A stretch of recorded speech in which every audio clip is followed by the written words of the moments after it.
We visited some very elaborate churches in this journey through the Eternal City.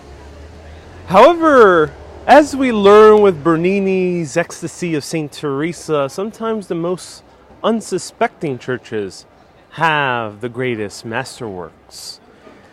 Today we're not going to learn about Bernini, we're going to learn about Bernini's main inspiration, Michelangelo, whose one of the greatest works is right inside here, San Pietro in Vincoli, which means St. Peter in chains. Today is Mysteries of the Eternal City, episode 11. I'm Ariel with Urbanist, and let's explore San Pietro in Vincoli.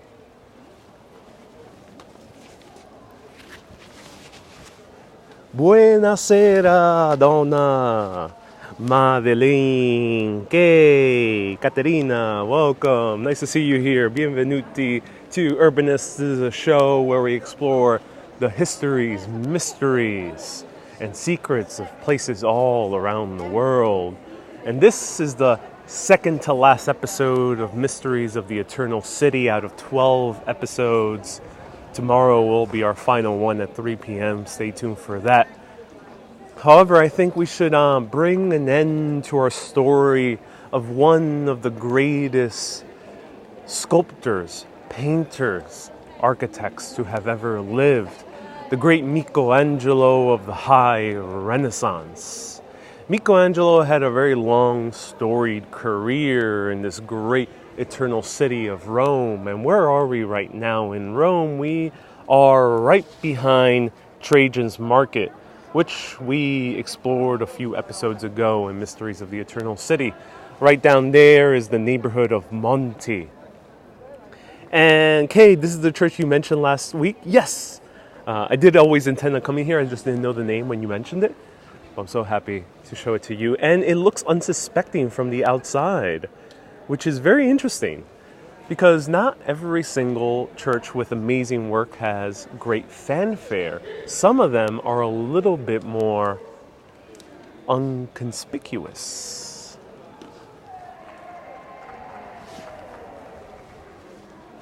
All right, let's go inside.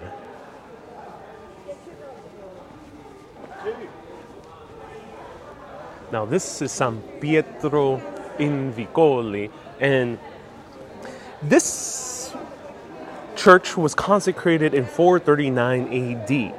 However, what we're seeing in front of here was a new facade made in the 1490s and then later adopted by Pope Julius II. Pope Julius II was known as the warrior pope. At the age of 20, Pope Julius II became an extremely young cardinal. And not because of his extreme dedication to the Holy Lord Jesus Christ, but more so of nepotism. He was the nephew of the Pope at that time, and the Pope granted him cardinalship very young. There was a lot of nepotism that happened in the early days, or in the Renaissance days of the papacy, because the Pope was more of a prime minister or a king, rather than just a religious leader. But Pope Julius really defined that, because once he took control and became Pope Julius II, he ended up being known as the warrior pope, because he started invading lands in Venice, trying to take back what the Venetians stole from the Papal States, forming alliances, military alliances with the French, and also warring with other areas of Europe. Pope Julius II enjoyed more warring than he did praying to the Lord Jesus Christ, and he was very well known for that. However, Pope Julius II, aside from being a man of high aspirations in terms of war, he was also a man of high inspirations in terms of legacy. He wanted to be recognized forever. And that meant building one of the greatest tombs to have ever existed. Pope Julius II laid his eyes on Michelangelo after he saw this beautiful sculpture he did of Cupid, which he actually forged. It was based on the ancient Greek sculpture, and Michelangelo tried to make it look old, tried to make it look ancient in order to make a lot of money from it. The Pope enjoyed this beautiful sculpture, no matter how much of a forgery it was, called him here over from Florence, and immediately hired him to do sculptures. However, he wanted him to do this tomb. Let's take a look inside. Good morning, Brian. Good morning, Roy. Good morning, Michelle. Gladys, hello. Let me know where you're watching from. If you're tuning in from for the first time. Yesterday we had a lot of new followers, 15,000 views for our haunted history of Piazza Navona. It says, oh, entry to the church is free, do not pay anyone. Interesting that they have to warn that. Okay, everyone, I'm going to speak a little bit lower, so feel free to put up the volume. Get ready. I hope you're ready. If you're ready, press that wow face.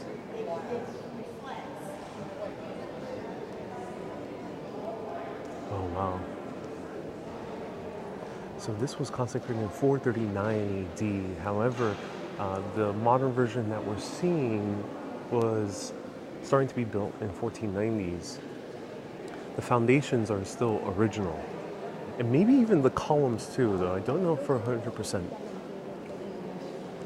Now this style that we're seeing over here ties our story of ancient Rome. Because the Christianity in of itself, its center, no one really ever points it to Jerusalem. Usually when you ask someone what's the center of Christianity, no matter who they are, they will point to Rome. Because Christianity is more of a religion from Rome than even is of Jerusalem origin. And you can see that with its very churches, especially in the Roman Catholic Church. Eastern Orthodox also borrows a lot of things from ancient Rome. And we see these huge columns. Now this was based on the basilicas of ancient Rome that were secular. They were law houses, courtrooms, places to settle disputes. We saw an ancient basilica in Pompeii a few episodes ago in Mysteries of the Eternal City.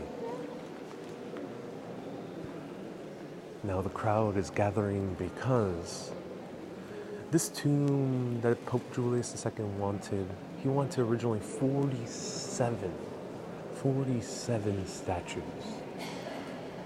However, Pope Julius II, while this tomb was being built, he needed to do something for the Vatican. He needed to build a grand art piece that would forever change the Vatican. So he pulled Michelangelo from this work, said, pause this tomb for a while because you need to paint the Sistine Chapel. Michelangelo was pissed because he didn't know how to paint. At least that's what he said. He didn't care for painting. He actually didn't like painting. But you can't say no to the Pope, no matter how much Michelangelo tried. And believe me, he tried.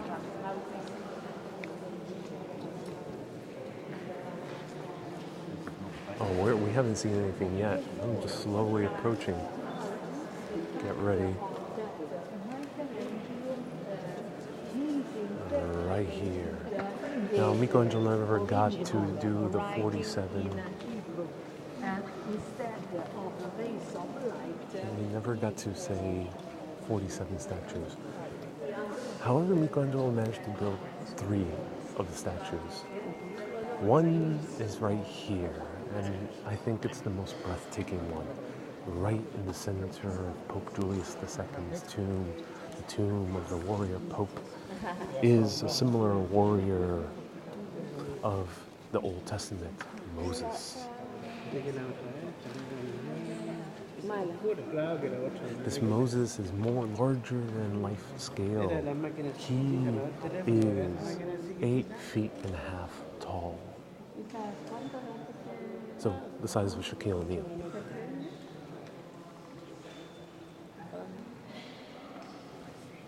Now the interesting thing about Moses is that he's sitting down. Why?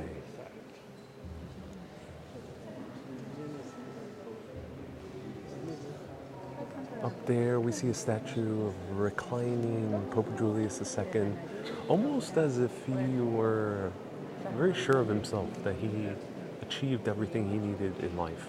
And in a way, he did. Pope Julius II was a man who truly accomplished all of his goals. On the left side, we have a prophet. On the other side, we have La Sabina. Here we have two holy women. However, Moses is sitting down. But the thing is, he's sitting down, but he's ready to move. I'll show you his feet as I go the other side. You see his muscles are tense, his veins are popping out. And remember, we're not looking at a real life model. We're not looking at 3D printing like you can do today. We're looking at sculpture made from marble. A man with only a hammer and chisel and maybe a few other tools and maybe a few extra hands built this himself at the age of 38 years old from the height of his power. His entire body is twisting in all different directions. The left foot going forward, the right foot steady on the ground as if he has a very good stance. His arms moving, his beard going towards the left side and his head facing the other way.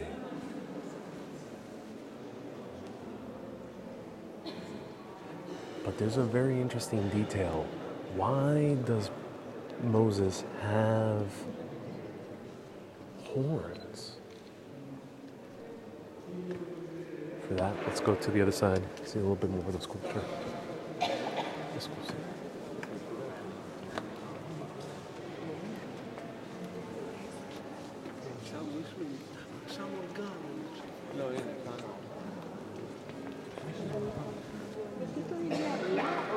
So you see his left foot is lurching forward.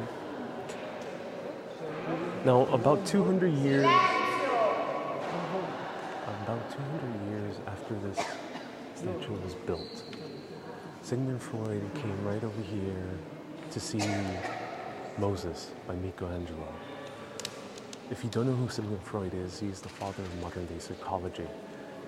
And he stood here for 3 weeks, kept coming back every single day, trying to figure out what was Moses doing. What was the very emotional state he was feeling at the very moment that Michelangelo was trying to capture. And he came to the conclusion that Moses was feeling a mixture of disgust and also determination. Because a lot of people believe that Moses is looking towards the side of people who would be right around this area in his line of sight, worshiping, dancing, frolicking around the golden calf. According to the lore of the Old Testament, when Moses brought the Israelites across the desert, they resorted back to their old pagan ways and started worshiping the pagan god of the golden calf. Moses was pissed off because they went all this way and yet they did not believe in the Holy Lord, Yahweh, the one God. And he's looking off to the side, almost kind of in this way of judgmental, but not in a negative sense, more of like determination that these people will see the light. What people believe that he has under his arm is the tablets of the Ten Commandments, which were given to him via divination as he was on top of the mountain.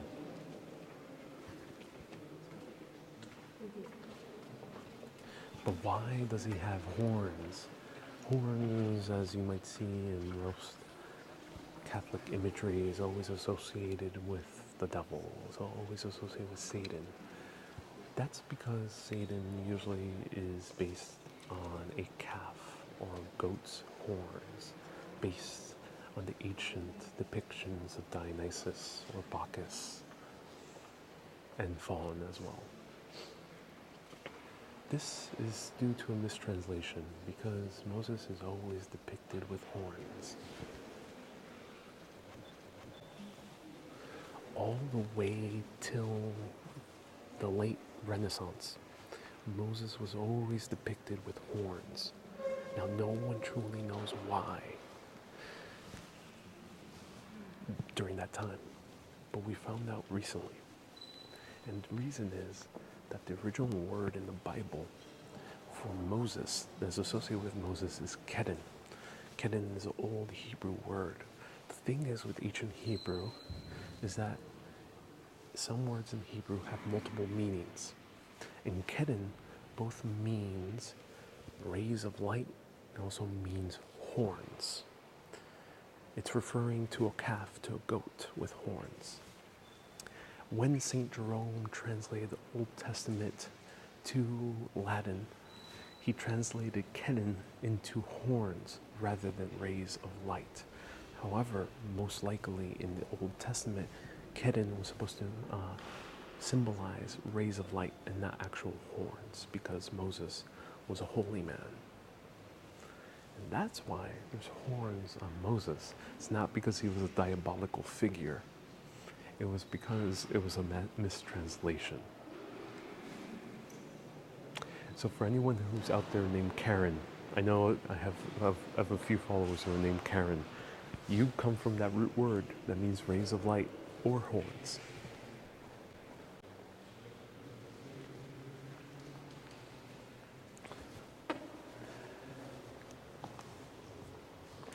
Now, I said that Pope Julius wanted 47 sculptures.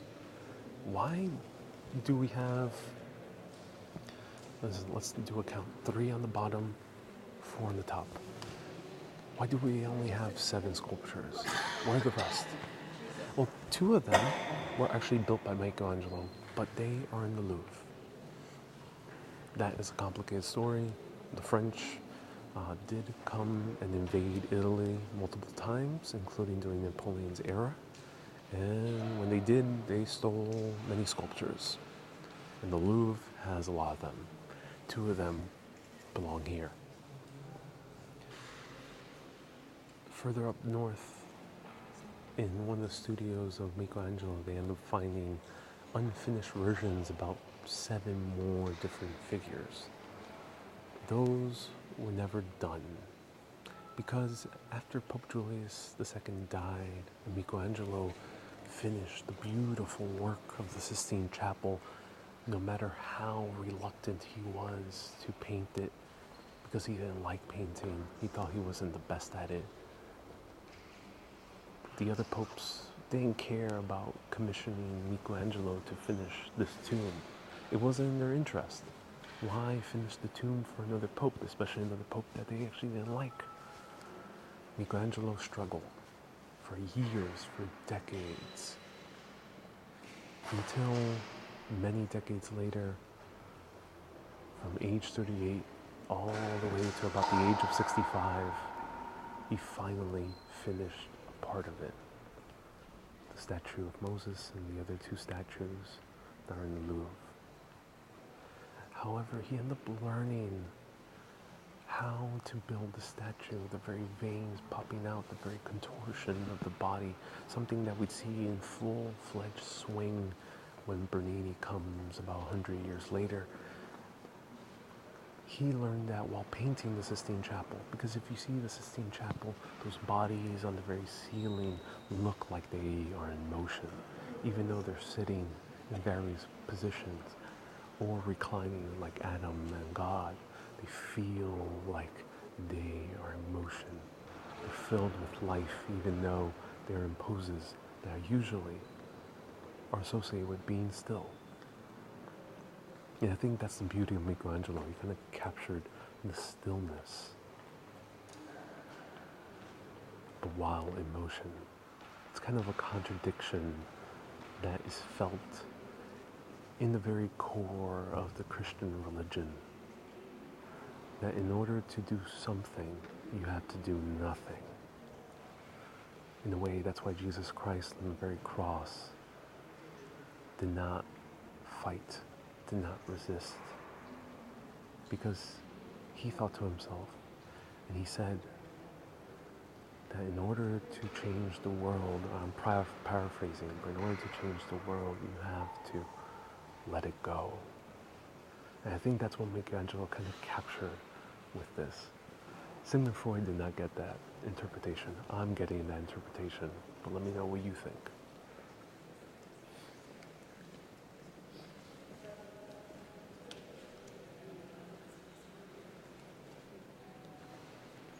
Donald, fascinating history. Thank you, Donald. Wow, we have a lot of people tuning in. Let me know where you're watching from, or you're just tuning in. We are in San Pietro in Vincoli. Now, Michelangelo did not get the most along with Pope Julius. Pope Julius thought he was a master. However, he kind of got pissed off that he worked too slowly.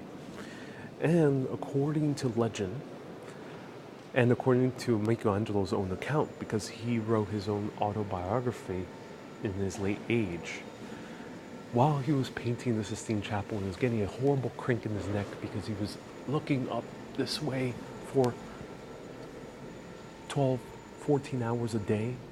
He had a horrible hunch. He had sores on his back.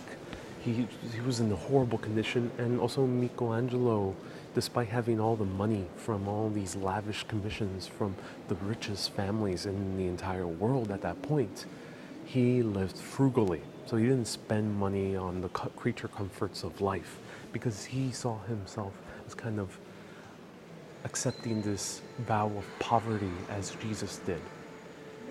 So Michelangelo did not take care too much of his sores. He did not get too much medical help for them. He was very unkempt, left his hair long, and actually smelled pretty badly. But nonetheless, he was a great artist. However, he works too slow for Pope Julius's tastes. So one day, as he's complaining about the neck issues and painting the Sistine Chapel and saying he'll get it done, Pope Julius, according to legend, took up his staff and hit Michelangelo right at the side of his body and said, "You better get this done on time." Michelangelo got the Sistine Chapel done. However, he never managed to finish this in all of its completion. Even by the age of 88, Michelangelo regretted not fulfilling the promise of the original plans for this tomb. He lived a long life, but he still had a regret not finishing this in all of its completion. But I don't think he needed to finish it. I think just the Moses suffices.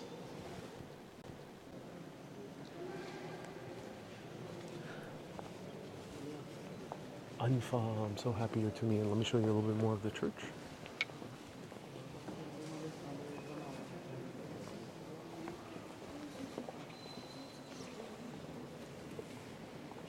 So here we have the chains that Peter, the rock, not Dwayne Johnson, the original rock, which is St. Peter.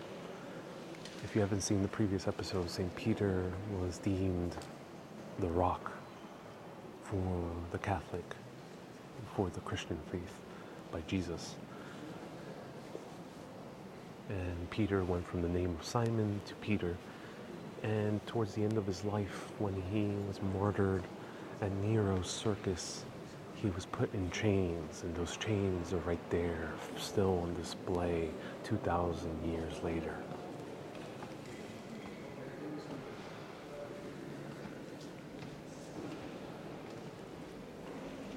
Good morning, Cynthia from Savoy. Hello, Lou. George Cadden, horns on a bad day, rays of light on a good day. Yeah, that's indeed. Gretchen, hello. Darrell, welcome. Reg, welcome.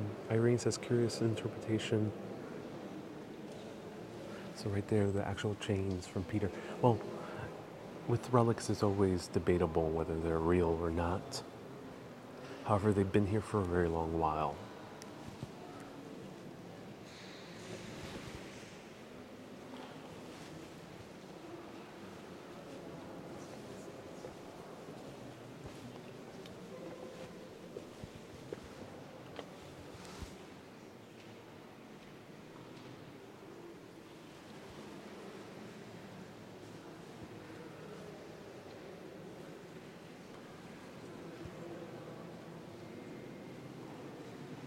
one more time, Pope Julius II's tomb with Moses right in the center. I can just imagine Sigmund Freud coming here 200 years ago at this point, I think, around there, a little bit less than that, 150-ish years ago, coming here and standing here before the age of tourists. There wasn't that many tourists coming here as they are now.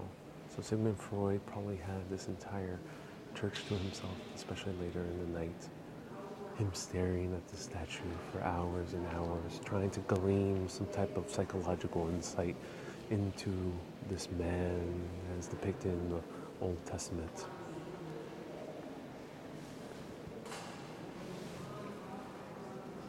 Cool thing about history is that it does not end with its creators. It continues with the people who see these creations.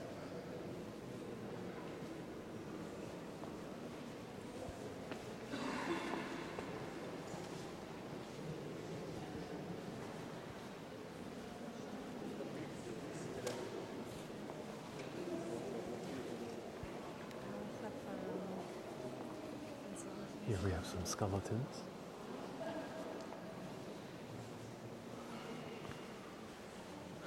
And death reigns. This is dedicated to Clement the Eighth. A depiction of death hurling right above Clement's tomb.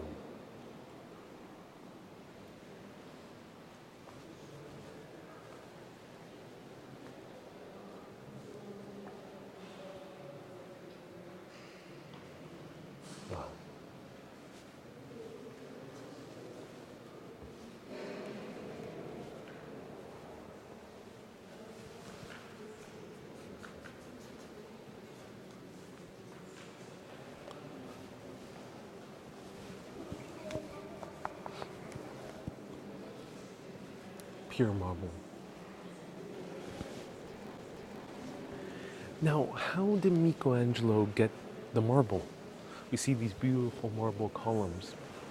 Now, one cool thing, these marble columns, you see these dark streaks? These dark streaks would not be good for making a sculpture.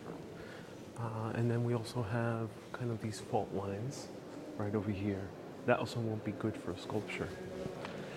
So Michelangelo went all the way up to what's now dubbed as the $1 billion mountain. It's the mountain of marble in Caracalla, Italy. I might be mispronouncing that, but it's about 20-30 miles up north of Rome. Michelangelo went there personally in order to excavate the necessary marble he needed in order to make these beautiful sculptures, because he couldn't afford having a dark vein through it, especially when he's sculpting a face.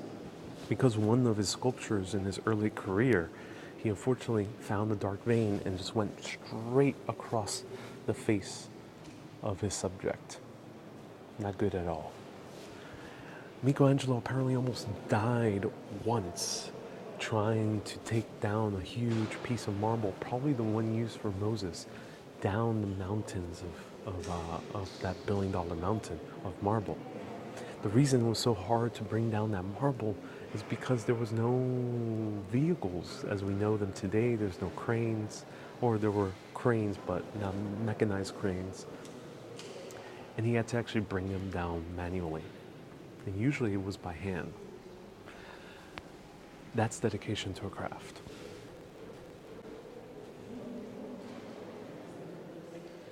George, thank you for clarifying. So here, sometimes, see, right here, this is an example of a dark vein that Michelangelo, being such a master of his craft, he didn't only pay attention to the marble, to the sculpture itself, but he also paid attention to the marble. This sculptor probably, wasn't as expensive as Michelangelo, or as dedicated maybe as Michelangelo, or unlucky, could be of various reasons, but he got unlucky nonetheless, because he ended up getting a vein right through the face of this man. the beautiful thing of Michelangelo, he did not get that very often. So it's like akin to a filmmaker building his own camera. There's only very few filmmakers that do that. George Lucas, James Cameron, and a few others actually like take the time to look into the cameras that they actually use. And that's why they are master filmmakers in their own right. All right, that was St. Peter in Chains.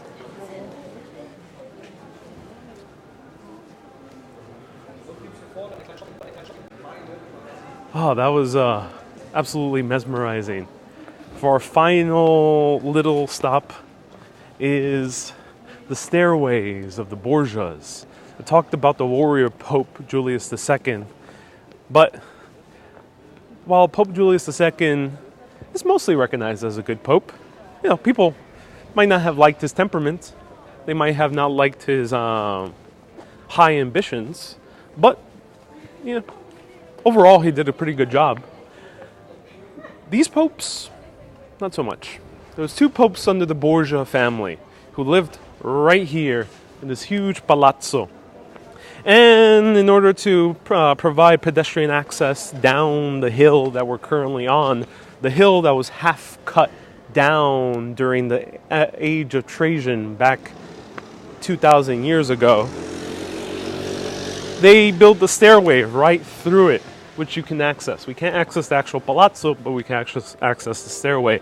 Now, the Borgias, why they were so infamous? Well, it's because the first Borgia, who was Pope, had not one family, but two families. He had two families with children, a wife, many lovers, and completely publicly.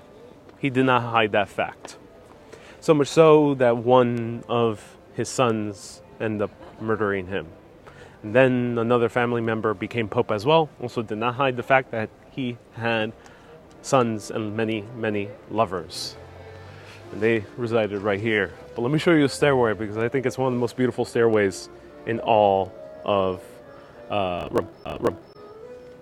Hola, Tony, welcome. Cardinal sin, touching art. You have acids and oils in your skin, says George.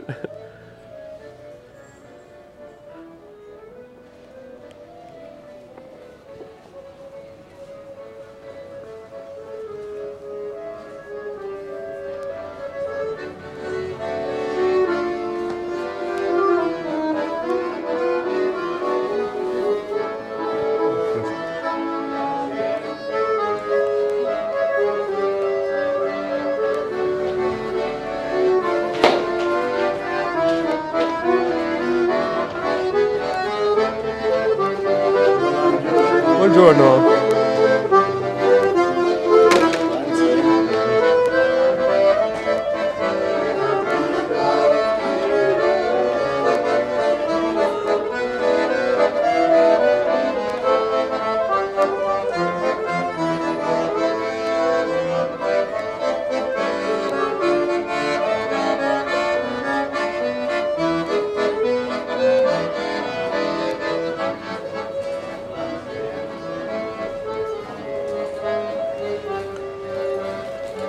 How did I get to Paris so fast? Yeah, that is more Parisian than it is Italian. Still gets the same vibe though. And here, ladies and gentlemen, was the working class, very poor neighborhood from ancient Rome all the way to the Renaissance, the neighborhood of Monti. Now the neighborhood of Monti is one of the most bucolic neighborhoods in all of the Eternal City. Tourists flock here because of its winding streets filled with vine-covered houses and buildings. Now let's take a little peek inside of it.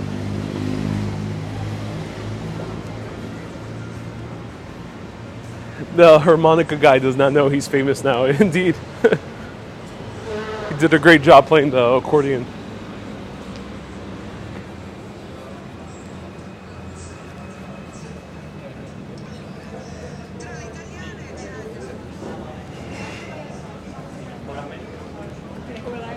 A little bit more than a month ago, I visited Paris, and I talked about how George Eugene Haussmann destroyed the streets of Paris in order to widen the avenues, build uniform buildings all around the city, because medieval Paris was closed, cramped, and tiny.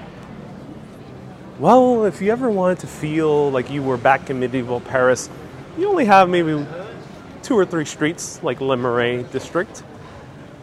However, here in Rome, Monte is what medieval Paris also used to look like.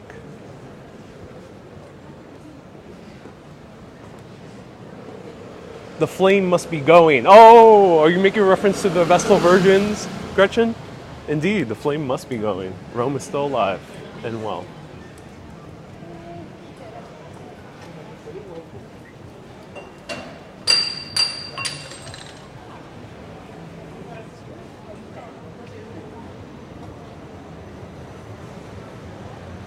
It's so beautiful.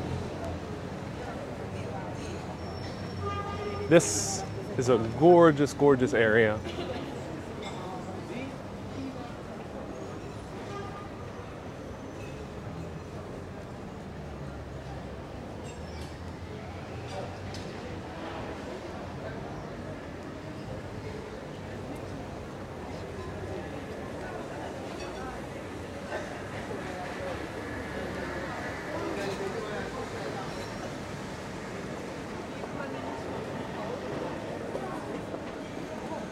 Oh, Gretchen, I'm glad you were paying attention to that story.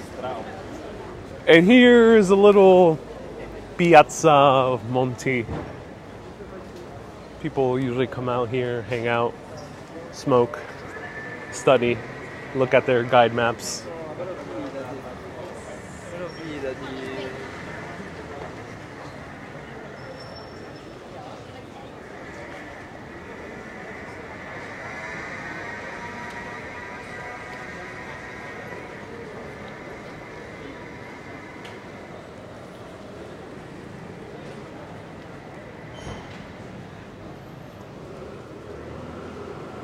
And I love all the shutters as well. Yeah, they're so beautiful. Truly, truly magical.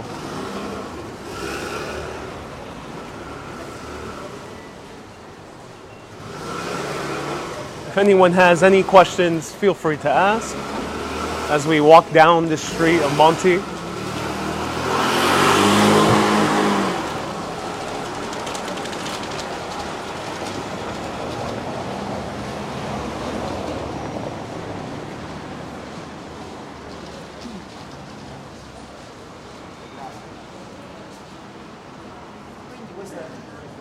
Oh, look at this beautiful, beautiful street.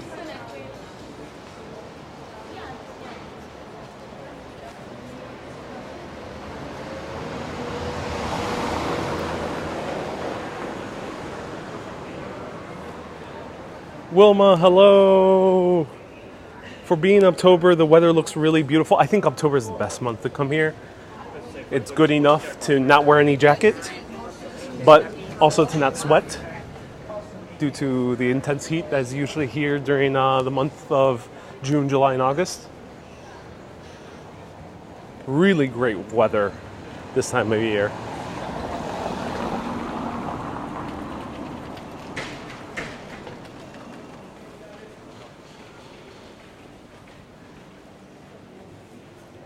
And Kay, you remember hearing all day the scooters and the motorbikes. Ooh, did you stay in Monte? If so, that is awesome that you were hearing the beautiful sounds of motorbikes passing through. Rumbling on the cobblestone streets.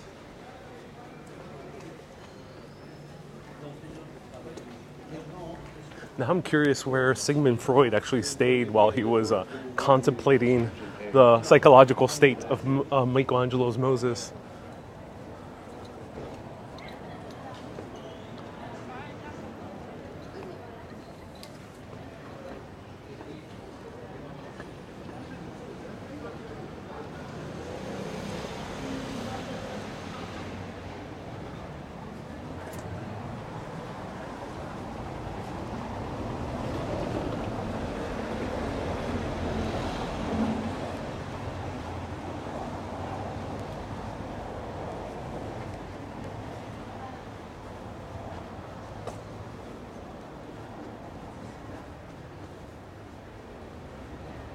Oh, George, you like fall in New York City? Yeah, fall in New York City is wonderful. Now, in October, usually New York City is colder than it is here in Rome. Usually. Depends. But right now it is.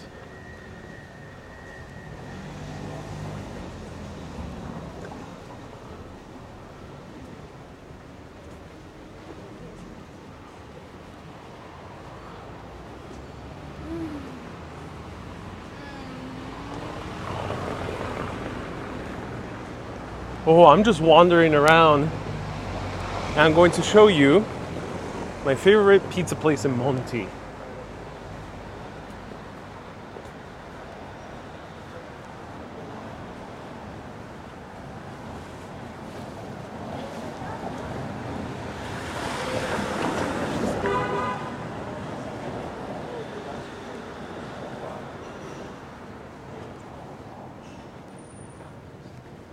And stay tuned, because later tonight I might do a mini live video at this place.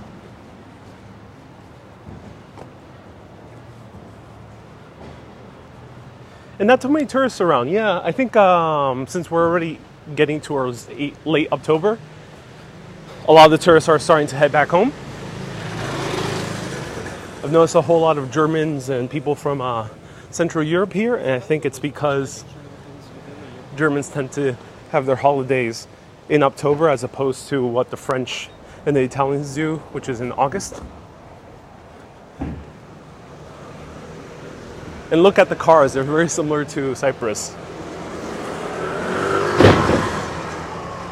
Oh, and look at this beautiful street filled with trees.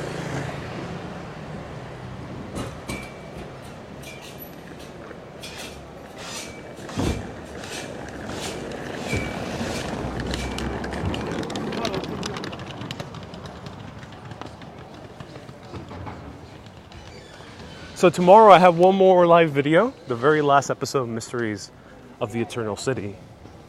My last day is on the 24th. Stay tuned for, on my very last day, I'm going to show you the Airbnb I was in. I'll do an Airbnb tour and also show you all the souvenirs I end up getting on this trip. My bag is currently filled up, packed to the brim, because I brought a lot of souvenirs today.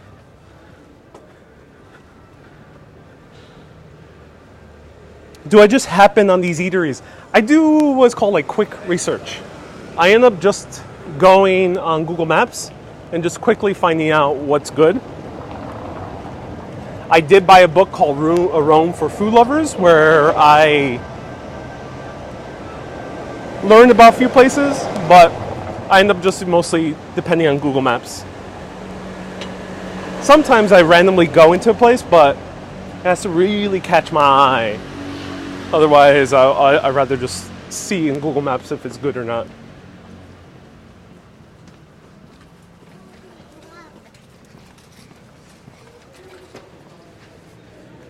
can imagine all the people who end up visiting Rome throughout the centuries. It's not as famous as like Paris is when it comes to expats coming here.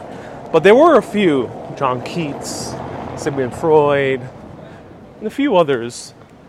Woody Allen also recently. My friend Cassandra, who runs the amazing website Travel Italian Style, Instagram Italian Style, she bumped into Bill Murray. He's known to really spend long months here in Rome. So I could just imagine all those people of note coming here, walking through the streets of Monte. I wonder what went through their heads.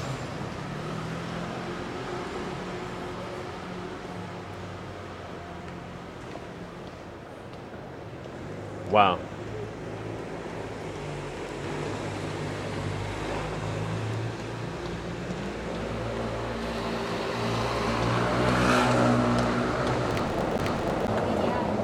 For being an eternal city, this city is still much well and alive. Every single corner you walk through, you'll bump into history, and that's what I'm deeply enjoying about Rome. It's city filled with so much stories. Every single cobblestone, every single corner, every single neighborhood, every single ancient ruin, and every single church that's named Santa Maria, because there's so many churches named Santa Maria. Stay tuned tomorrow for our final episode of Mysteries of the Eternal City, and you might see a few more extra episodes of live videos just wandering around. I hope you enjoyed today's story of Moses. If you did, press that heart button, let me know. And if you want to become a supporter, you can click the Become a Supporter link right down there. This was a look into Monte. Definitely wander around this neighborhood. There's a few more streets that you can wander through. I'm Ariel with Urbanist. Thank you so much for watching.